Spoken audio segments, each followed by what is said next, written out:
खबर आ रही है। अजय जी, आपको रोक रही हूँ। गैंगस्टर अरुण गवली की बेटी हार गई। योगिता गवली मुंबई से चुनाव हारी हैं।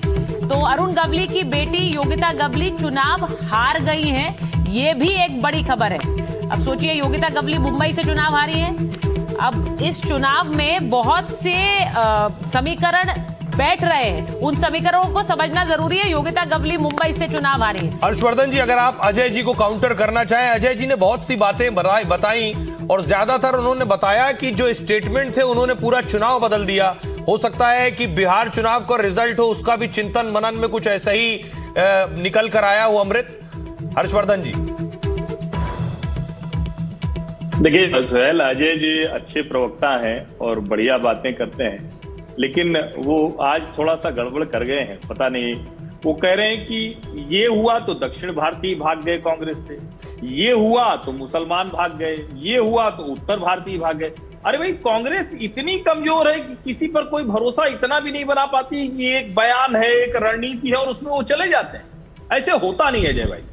चुनाव में जनता का विश्वास बड़ी मुश्किल से बनता है और जब बन जाता है तो टूटता बड़ी मुश्किल से। लेकिन अगर लगातार विश्वास टूट रहा है तो इसका मतलब लीडरशिप का संकट है, पार्टी अपना प्रोग्राम नहीं पहुंचा पा रही है। और विशेष करके अगर मुंबई की बात करें ना, देखिए मैं तो मुंबई 4 साल में रहा भी हूं और मुंबई लंबे समय से लगातार मेरे लिए बहुत एक तरह से कहें कि दूसरा शहर जैसा होता है। मुंबई सचमुच सिसक रही थी। मुंबई पिछले कुछ वर्षों में उसको सांस लेने का अवसर मिला, नहीं तो न तो वहां आप एक जगह से दूसरी जगह जा रहे हैं तो ट्रैफिक जाम है, दूसरी मुश्किलें हैं, सड़क नहीं बनी हुई है, टूटी हुई है। फ्लाईओवर से पहले बिल्डिंग बन जाती थी। मैं हमेशा कहता था कि दिल्ली में फ्लाईओवर जल्दी बन जाता है और मुंबई में बिल्डिंग जल्दी बन जाती पिछले कुछ समय।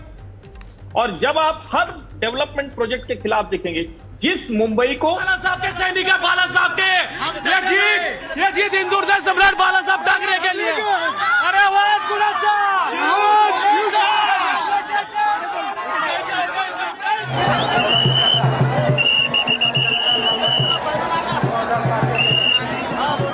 देखिए, कार्यकर्ताओं में उत्साह है जो आप देख रहे हैं। जो पार्षद अपने वार्ड में जीत रहे हैं, उनके जो कार्यकर्ता हैं वो जश्न मना रहे हैं।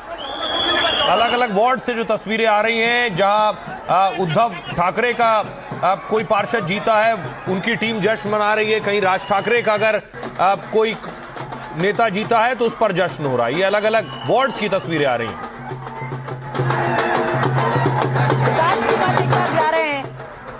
विकास, अब आपको लग रहा है कि अंदर की खबर जरा बताइए हमें। वहां बैठकें शुरू हो गई हैं एकनाथ शिंदे के साथ, उनकी पार्टी के साथ बीजेपी की। अब तो अगली रणनीति पर काम करना है।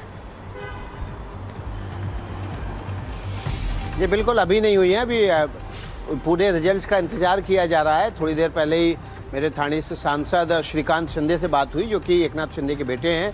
तो वो अभी इसी लगे हुए हैं कि किस वार्ड में कितनी जीत है, कितना मार्जिन है, कहाँ पर बहुत नेक टू नेक फाइट चल रही है। तो बहुत माइन्यूट डिटेलिंग हो रही है हर चीज़ की, और अभी पूरा फोकस इस पर है कि नतीजे कहाँ पर जाकर स्थिर होते हैं। खुशी इस बात की है कि शिंदे गुट को कि वो असली शिवसेना होने जा रहे हैं, क्योंकि पूरे प्रदेश में उन्होंने जहाँ जहाँ चुनाव लड़े, कुल मिलाकर उनकी सीटों की तादाद जो है वो शिवसेना उद्धव गुट से ज़्यादा है।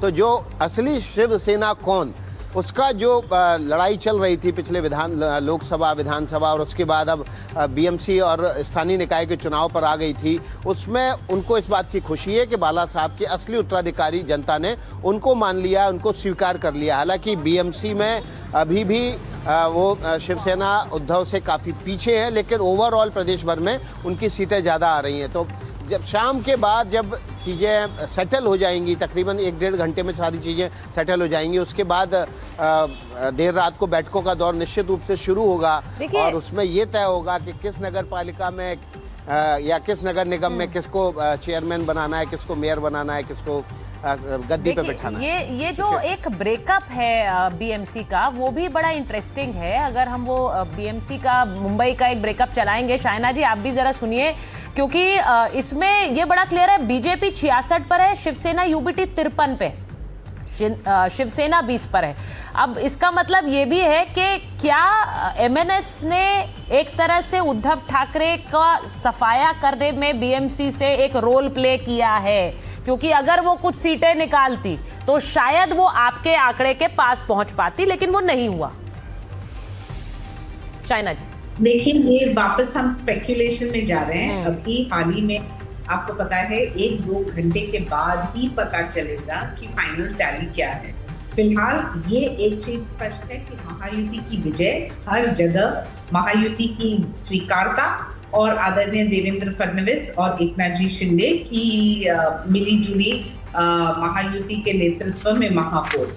अब डायनामिक्स आपको पता है कि जब स्थानिक स्वराज हो या म्यूनिसिपल कॉर्पोरेशंस में बहुत सारे सीट्स हैं जो कम आंकड़े से हार जीत होती है, बहुत सारे सीट्स हैं जहां अंत तक पता नहीं होता है और यू टर्न होता है। लेकिन जैसे कि मैंने कहा, ये ट्रेलर है, पिक्चर अभी बाकी है। हमें उम्मीद है कि एक ब्लॉकबस्टर फिल्म होगा जिसका B grade C grade script Sanjay Raut ji ने नहीं लिखा है।